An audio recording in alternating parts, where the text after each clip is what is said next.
Hello and welcome to the Let's Talk Football channel. Today we've got a review of a game that I didn't really want to have to talk about, but that was Swansea on Wednesday night. And then we've got a preview for the game on on Saturday, Stoke at home against Wycombe. So we'll start off obviously with the game from Wednesday. Ethan, do you want to say what we're doing in this episode, or do you want me to? I don't mind. No, I'll do it. Why not? Alright, cool. It's going to be entertaining, guys, because Ethan's going to get mad. Right. Review of Stoke versus Swansea, then the player ratings, then preview of Stoke versus Wycombe on Saturday, then our preferred lineups, and score predictions for Stoke versus Wycombe, and then the end of the podcast. Yeah, essentially, guys. So that's sort of the plan for today. So we'll get stuck in then now. So a review of the Stoke game. If you didn't know, Stoke were at home, 8:15 kickoff, and it ended up a 2-1 defeat against the Swans for Stoke. I mean, literally a penalty right at the end of the game, pretty much over at the time.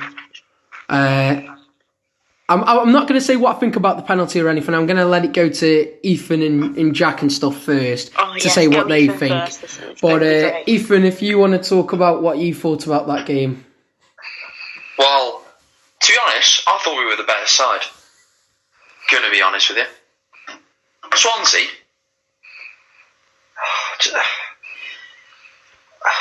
It's just so shit, man. The way we lost, I wouldn't mind if we lost, 80th minute. I wouldn't have minded that. Fair enough, Swansea, you scored. But 96th minute, you give a penalty away, and it's not meant to be a penalty. Yeah. All the Stoke fans on Instagram, Twitter, absolutely fuming after the game. Absolutely fuming. And I can see why. Because Jack Clark did not even touch the bloody cunt. Oh, God. That diving bastard. That diving bastard. You call that should have been. And the ref, oh my God. Oh, he's a stinker. Can I just, if there is anybody of a certain age listening to this and you've just heard words that you've never heard before, my apologies. I cannot control what Ethan does. He just does whatever he wants, whenever. Unplanned. Do not say them words at home unless your parents allow you to say them. Right, so anyway, to be fair, I don't blame him. I was using similar stuff last night, so it's fair enough, really. So, Jack, what did you think about that then? Well, I mean, I didn't really watch or listen to commentary, to be honest, but all I saw is that shocker of a penalty. And that is just absolutely ridiculous. And that referee, well, we need more referees like we got from the Ipswich game, what we talked about a few weeks back. We need more referees like that. Not people that... You don't give a fucking shit what the players think. It's their decision. They control the game. Yeah, exactly.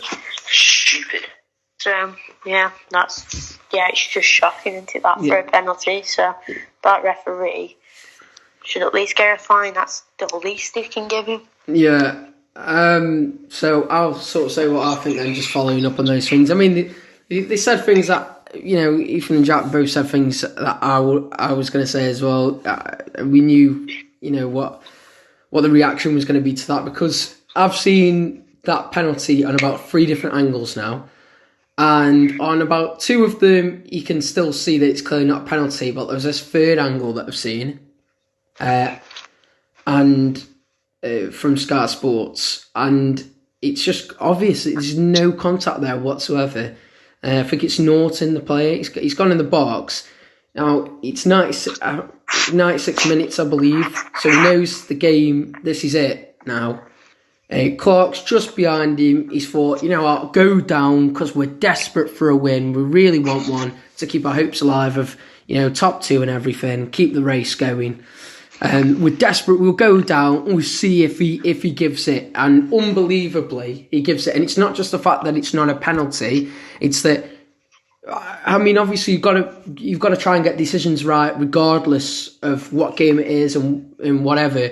But when it's that late in the game, where it's literally going to be the last kick of the game, you should only be giving it if it's stone wall. You believe that is definitely a pen, and there is no contact there whatsoever. And actually, what I found most shocking about it is the linesman who was on the same side as the foul, where the foul happened, he didn't even raise his flag because he didn't see any contact. He said he did not see any contact. The referee just overruled it and gave a penalty. If the linesman on the same side, if the linesman on the side is not giving it, you can't even blame the linesman because he didn't flag. He didn't give it. He didn't see any contact. It's literally purely just the referee who's giving it. And the worst bit about it is I don't know if anybody else watched this. It is available on Stokes' YouTube channel. But Michael O'Neill, his reaction to the game, there was a foul by Andre Ayew on Chester to the build-up to the penalty. And Michael O'Neill said he spoke to the ref at the end of the game about the foul by Andre Ayew on James Chester. And the referee said that he saw the foul but didn't want to give it. It's just shocking officiating. It's shocking. And you know what? I said this last night, and yeah, I was more heated last night because it's immediate reactions. Obviously, it's natural. So obviously, I'm a lot more calm about it now. But I think he's too solid. What I feel sorry for Davies, because what would have been good is if we'd have kept a cup run going, because then you could have played Davies in the cup to see how good he is right now after his injury. Yeah. But we're not in any cup competition, so we can't do it.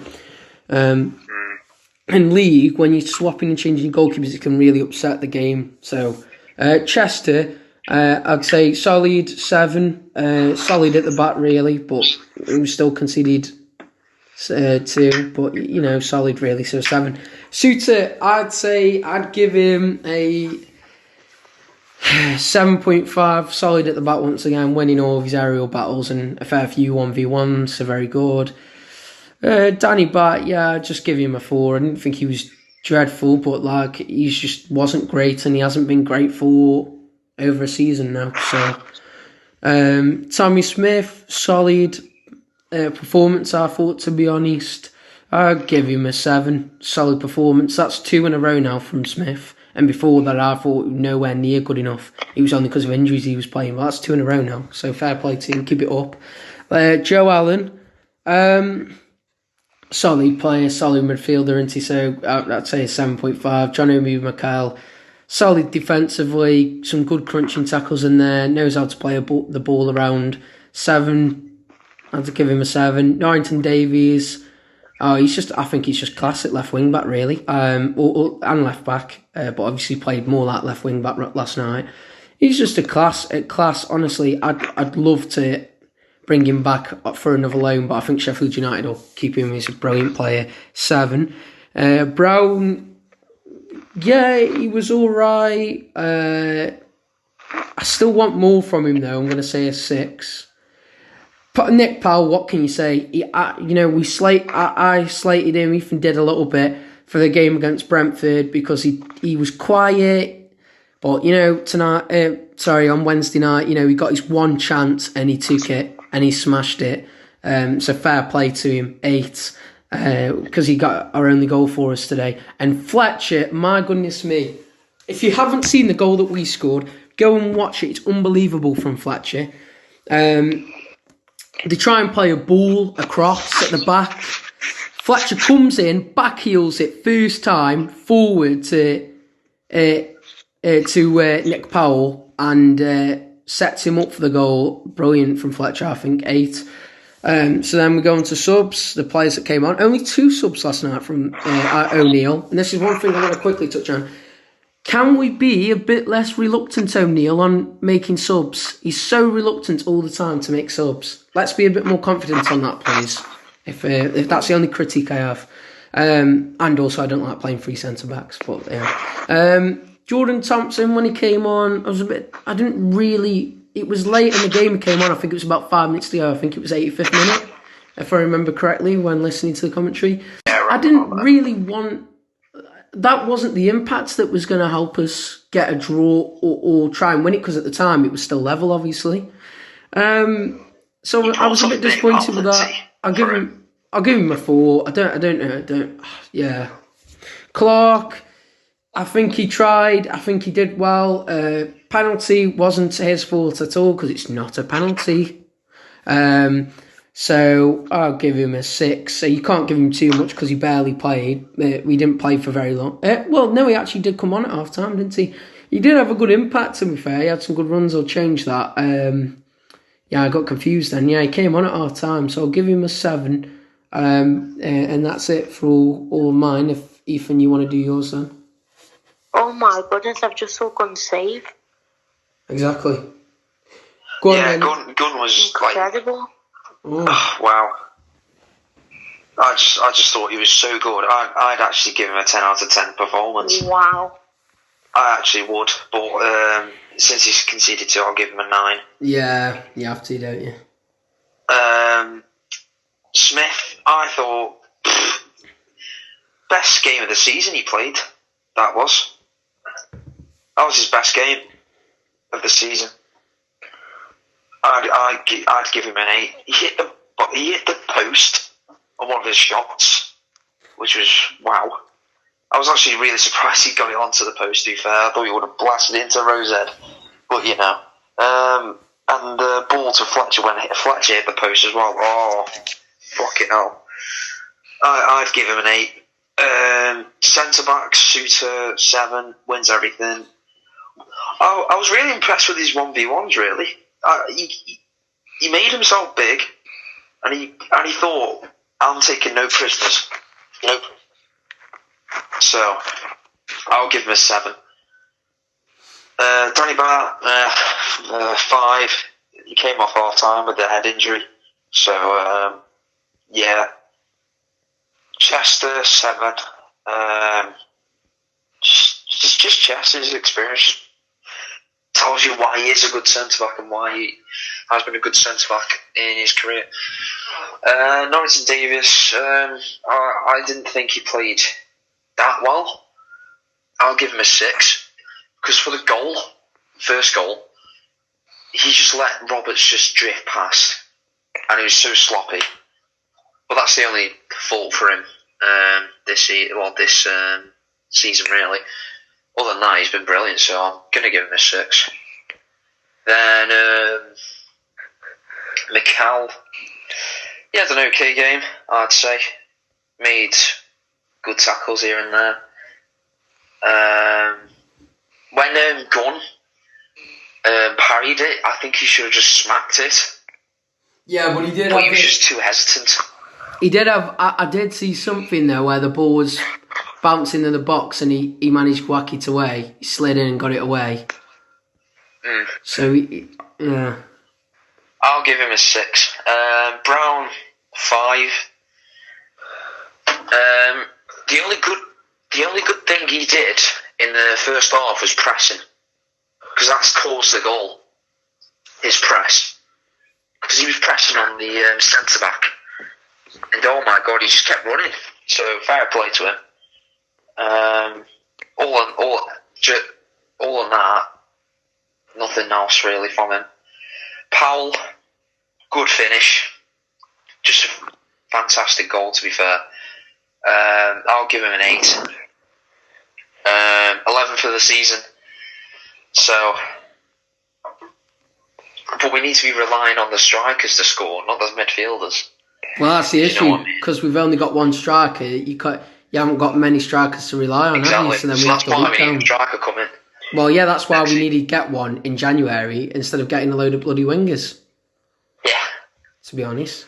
I think I know why he did that though, because he was too scared of Campbell getting injured. And he took a hit on Michael O'Neill, so he thought, I need to get wingers in. Because that's where he was playing. But it's obvious though that we've not got anybody after Fletcher. Oh yeah. I think. Yeah. To be honest, he should have got a winger or two in, but then just focused on a striker instead of getting as many midfield wing players that he did. I think, to be fair to him, part of the reason might have been as well that he didn't get a striker in is obviously January's a hard month to buy players. We've got financial fair play issues, and there's a couple. Like one of the strikers we were looking at ended up getting injured as well. Apparently, what's his name from Southampton? Can't remember. Obafemi. Yeah, so you got stuff like that. I think it's difficult. Just get one in summer, but I can understand in January it can be difficult. Anyway, I'll let you carry on. Then Fletcher, I'll give him an 8 again. Just the flick was amazing. Yeah, brilliant. It was perfect. And with defender clearing it to the right back, I think it was. Yeah, it was. With that much power, and he actually just in the air like that on his foot was just brilliant. Class, unbelievable. You know what? For his age, he is unbelievable. He is. How good he is. He's class. For substitutes, Clark came on the 46th minute. Gave Stoke a different dimension, let's say. Running with the ball. He got fouled a lot, to be fair to him. Getting some few free kicks. And all in all, just the ref should get sacked after that game. That is such a horrible decision. And this is the thing. Referees do this every single time. I mean, I wouldn't say a sacking, but I'd say there's got to be a penalty of some sort. Yeah. It just wasn't a penalty, and I feel so sorry for him because Mikel was moaning at him after the game, and I was like, why? Because he didn't touch him, so... Yeah, but the thing is, for Mikel, I suppose, he can't see very clearly. All he sees is Clark just behind him and the referee going for a penalty, so he's thinking, what a reckless thing to do from Clark. Because when I listen to commentary, they make it sound as if Clark is the one that does the foul, because my instant reaction was, what is Clark doing? But then you look at it and you're like, oh. You look at the angles and you're like, oh no. Definitely wasn't Clark. Thompson. Last sub for the game, Thompson for Powell, 86th minute. Too negative, that substitution. Too negative. I didn't get why he needed to do that. You should have just brought on Thompson for another CDM. You should have brought Cousins on, actually. If you're going to go defensive, then I'd go Cousins, not Thompson. Yeah, he should have brought Cousins on. I don't get why he didn't, but on the day... I don't know what this belief in Thompson is. Like his class or something. All Thompson did was just bulk up on the midfield as Swansea picked up pressure in the last stages of the game. Yeah. So, that's all mine. What did you give Thompson? I'll just give him a 5, yeah. I didn't say Clark's. Yeah. So, then we go on to the preview part of this episode. Wycombe come to the Bet365, looking for points, obviously, in their situation that they've got right now. But I'd say, obviously, we need to win. I mean, because of the position they're in, we should be trying to win anyway.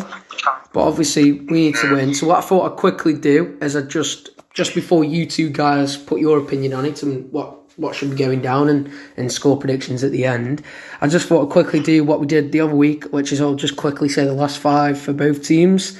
So if you look at it, right, here we go, last 5.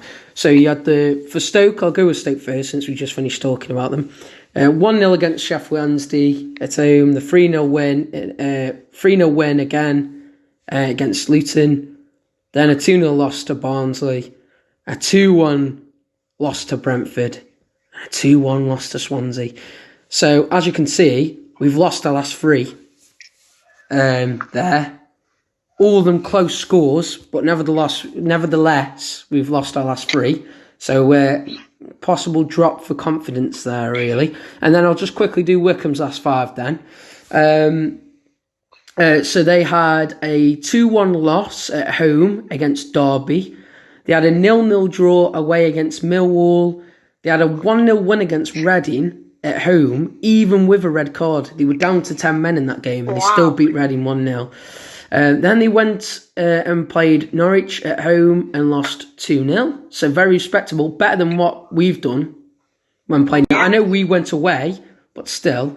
Then they played Watford away and lost 2-0. So, yeah, they've lost their last two. They've had what? They've had 3 losses, 1 win and a draw. So, whereas we've had 3 losses and 2 wins. So, anyway, with all that being said, what are we thinking of this one, Ethan? To be honest, since Wycombe are down in the relegation zone, they'll be going down this season, going to be honest with you. Sorry to Wycombe fans, but they are. They're not good enough yet. Because I say yet, because I think they'll go back up. Yeah. They're a good team. Good solid team in this League One. Always challenging. So, I think they'll go back up though. Yeah. We should be winning this by really comfortably as well. Well, to be honest with you. What I'll say is we'll save the predictions for the end, but... I'm just saying we should be winning this comfortably. Yeah. With Nick Powell scoring and Fletcher playing well. Yeah. We just need to be targeted in the defence and make sure we don't use Danny Bat. I'm not too sure if Danny Bat's playing. We've been ahead. Yeah, but I think... I mean, the thing is with head injuries, they always go quite over the top just because it can be so serious. So sometimes it's not major, but they still take them off now. So he could well be back, but I don't know for sure. Yeah, we don't know for sure, really. If it is, though, we're going for the back 4-3-3. Yeah, and I think it should be that all the time. Yeah.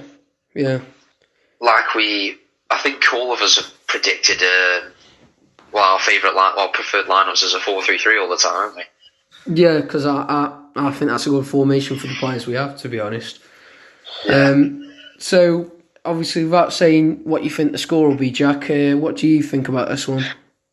I reckon, it's hard to say what you think without saying, the score.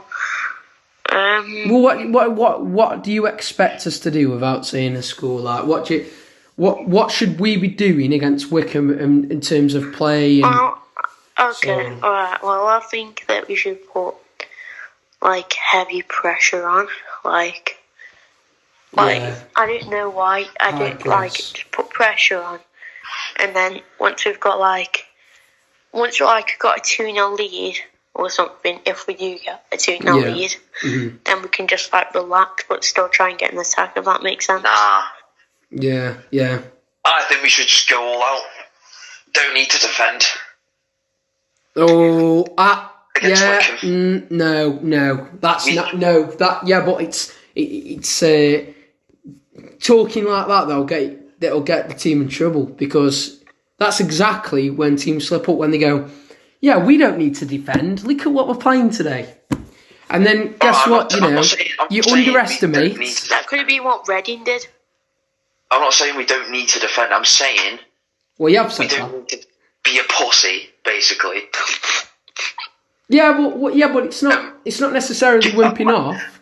It's just I understand what Jack's saying, because it's you get a couple of goals and then you don't go defensive. He's not saying you're part of the bus. He's just saying you have a bit of caution about yourselves, but you still try and go for more goals. The issue is, I think it should be a balance between what both of you are saying.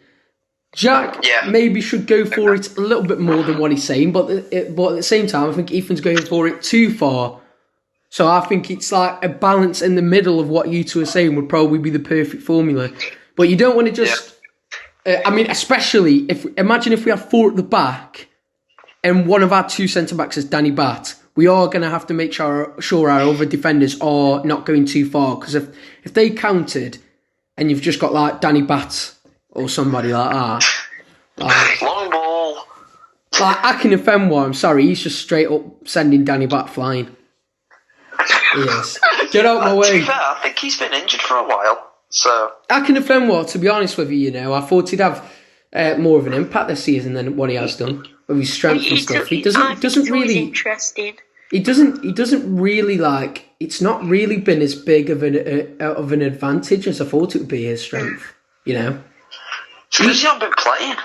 He did have a run. He did have a run of starts though, because I can remember there was a period where I was following what Wycombe were doing for a bit and watched a few of the games because they actually had a fair few streams for him at one point. So I was watching them. He did have a run of starts though. He did at one point, but I always think it's very interesting when Harry Suter plays and then we played Wycombe and I could have found what is like attacking because like, they're just like giants.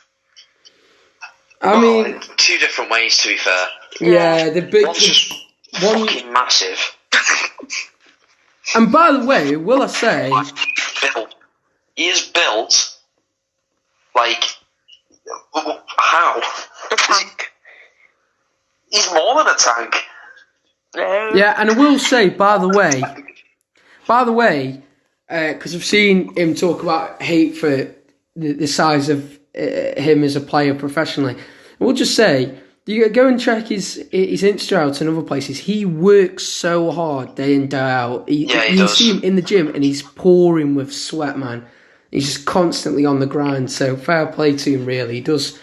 Yeah. So anyway, we might as well get into the preferred lineups then, just before we do predictions. So I'm going to let you go first, Ethan, on what formation, who you'd play, and what sort of style you'd go, whether it's attacking or whatever. I'm pretty sure I know what style you're going with what you said so far, but yeah, I'll let you go ahead. Well, I think it's going to be my preferred lineup would be a 4-3-3 with Gunn, Norrington Davies, Tommy Smith, Harry Suter, Chester. Then in midfield we would have a little diamond shape in the midfield, like centre mids, and the cam with Alan McCall. Oh yeah, where's Clucas, by the way? Injured, I think. Yeah. Yeah, he's injured. Pretty sure, yeah.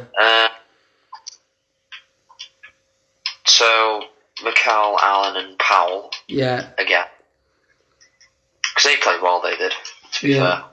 Then I'd have Jack Clark, right wing. Yeah. Well, no. Jack Clark, left wing. Brown, right wing. And Fletcher, striker. Okay. All right, then. Okay, well, Brown's clearly gone up in your books, then. I wouldn't say he's gone him up in my books, but there's really no one else. Yeah, but didn't you say something about McLean's looking like he's back? No. You sent me that thing, remember? Yeah, I said he looks fine. It doesn't mean he is. He's working. Hold on. You just said, you literally just said, I said he looks like he's fine, it doesn't mean he is. I mean, okay, yeah. I mean, I thought you found out some some massive news that he was back, but never mind. I suppose I can just feel sad again. Anyway, right. So I'll say mine then, quick. Alright, just mix up the order a bit. But I'll say mine then, quick. Good and goal. Left back, I'd have Davies. Two centre backs of Harry. Two centre backs of Harry. Harry, you're playing twice, mate. There's a replica of you. Right. I'd have Harry. Well, yeah, I would. I'd have two Harrys. Yeah. Right. So Harry and Chester. Harry and Chester. Why am I calling Harry Suter by his first name now? Harry. We must know each other. I get on with him quite well, as you can tell. I call him by his first name because we've just got that bond with each other, obviously. Suter and Chester at the back. Right back Smith. And have an attacking midfield three like Ethan had. My lineup's nearly the same, just slightly different. But Joe Allen, Mikel, and Powell. Then left wing, I'd have. I'm just trying to think. I'll go to right wing first. Right wing, I'd have Jack Clark. Up front, I'd have Fletcher. I'd actually say just for this game, I've changed my mind. Just for this game, I'd have Norrington Davies left wing, and just for this game, see how Timon does at left back. Because when we've played Norrington Davies in attacking positions, he does well. He's got quite a threatening burst forward. This is why we shouldn't have loaned out Martins Indy, because you just go Martins Indy left back, Norrington Davies maybe left wing, or Timon, whoever you want go there. Well, I'll say try Timon just for this game at left back, and if it goes badly, just make sure you've got a couple of defenders on the bench to make a sub. So Jack's team, then. That's actually really funny that you say that about the time and coming on and all that stuff, because I thought that at the start of the podcast. Just like I was just thinking in my head, just thinking what I wonder what it would be like. But I think that I just wouldn't want the risk of what's like time and playing at left back. So I'd have to keep Nathan Davies at left back, and then You've not even got to your goalkeeper yet, Jack. Slow down. Oh yeah, no, it's basically the same as yours, but the left side's just different. So are you having it left wing then? Yeah, no, that's what I'm thinking now. Is Macca's fit? No. Don't think so. Otherwise, I would have picked him. What other left wingers do we have? I think we all would have. Well, why do you think I'm promoting Davies? It's because we've barely got anybody. Okay, yeah then. Alright then. Nathan Davies, and then Who's at left back then?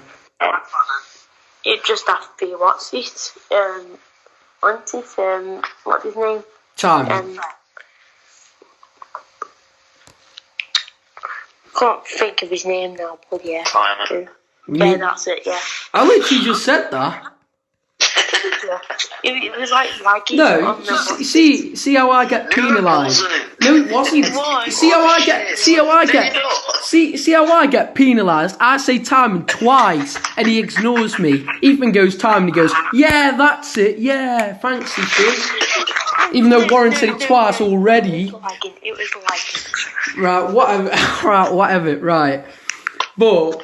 Yeah, I'd say, to be honest, with Timon, taking the risk, if there's ever a time you're going to take that risk of giving Timon a go at left back, you might as well do it against the side that's in the relegation zone, because that's the most likely way you can still get away with it and see how it goes. So I think it's fair enough, really. So now we come on to the final bit to finish this off, which is exactly as Jack said, predictions. So I'm going to go to Jack first, because I feel like we've been going to Ethan first, so I'm going to let Jack go first on this one. Thank you. So I'm just going to go quick and easy. I reckon I'm not going to predict too strong like we were against Luton, because we have been dropping off. Yeah. But I'm just going to say a 2-0 win against Wycombe. Okay, 2-0. Right. And by the way, if I remember, I might do a points tally to see who gets the most right when we do these, if I remember. All right. But, so it'll be a point, let's say, if you get the score right. The additional point is if you can get the players right who will score. So who do you think will score the 2 goals, Jack? I reckon Powell will nick one. And then I reckon... depends who plays, doesn't it really, to be honest? But from your preferred lineup that you've gone with, who would you say? So, Nick Powell, because Nick Powell, and then I'm going to say Jack Clark will nick a goal. Okay. I fucking hope so. Ethan then? I think it's going to be 2-1 to Stoke. Who do I think will score? Powell and I'm going to say Fletcher. And for them, Fred Onyedinma. Good player he is. Okay. So for me then, I know we had we've had a couple of disappointing results now, but what I always think is when we look like we're down and defeated, we lift ourselves back up under O'Neill like we've never been able to before. So I'm going to say a 4-0 win in this game. Fletcher's going to get a hat-trick. He's going to love it. Yes. Let's go. And the fourth goal is going to be a cheeky little goal for Mikel. I'm going to say. Surprising getting on the score sheet. But yeah, so I'm going to go with that. And yeah, those are the predictions. So I'll try and remember those and try and get points tally up for the podcast on Saturday. I can put that in there. Anyway, expect the next upload on Sunday, and I'm going to let Jack go to outro us out now. Okay, so unfortunately we have just run out of time in this preview and review. Yeah, that's it, yeah. Yeah, preview and review. They're very confusing. Yes. For Jack. They just sound like very similar, so they get mixed up in your mouth. So, okay, whatever I just said, okay. And then, yes, thank you for watching, and if you could please like if you enjoyed, and subscribe if you just consider subscribing, please. And yep, thank you, and goodbye from me. Yeah, well, I hope, as I always say, I hope you guys have enjoyed listening, because we've certainly enjoyed making it. And yeah, thank you for the people that are subbing, because I know that we are slowly going up in subs at the moment, which is really nice to see. So thank you for everybody that has subbed and is subbing. Guys, Warren, would you be okay to do this when we reach 100 subscribers? Would you be able to do a one of them things with you swear words? What the heck, Jack? You know, like I sort of leave. See, I would plan just to leave requests from fans, but Jack just nudges in, trying to. Okay, yeah. If you would like it, just comment down below. Last week, hold on. He's not even consulted with us about this yet. He just does what he wants, apparently. I'll tell you what, Jack. If that does happen, right, you can make that, son. Honestly. Okay. Right, well, actually, yeah. Okay, right. Well, that's plans for the future anyway. But last week you had him trying to make us turn into the F2 freestylers, penalty shootouts. And this week you got there. Right. Anyway, hope you enjoyed listening. I certainly enjoyed making it. I'm sure Jack and Ethan did too. Ethan, do you want to say anything? All I can say is thanks for all the positivity in these last few videos that we've made. It's been amazing, honestly, just hearing the thoughts. Yeah. If you do have any concerns about the channel and you would like us to improve on something, don't be an arrogant prick. Just come tell us. Yeah, just be nice about it. We are more than open to criticism if it's done in a polite, nice way. You know, that's absolutely fine. But I will say, I think I've heard one negative, and that was earlier on this week. Obviously, you never say names because that's wrong. But I've heard one negative. The rest has been so positive. So thank you for that. If you have got any, I wouldn't say criticisms, but like any tips or anything that you think we can improve on, then definitely put it down below. Just be nice about it. You know, it's fine. Like, you know, any thoughts? What goes on inside your head? What maybe could improve? Yeah, it sounds like comment down any thoughts that happen in your head. That's what Jack's asking for. I don't think, Jack, you want that, because if there's a load of teenagers listening, it's 11 o'clock at night. You don't want to know the thoughts that they're thinking in their head at that time. Right, you know what I mean. Right. So let's just leave it there. I've really enjoyed it. Thank you, and I'll see you later, guys. You two want to say bye? See you later. Bye. Ethan? Subscribe, it's free. In a bit. See you later, guys. See you in the next one. Bye. Bye.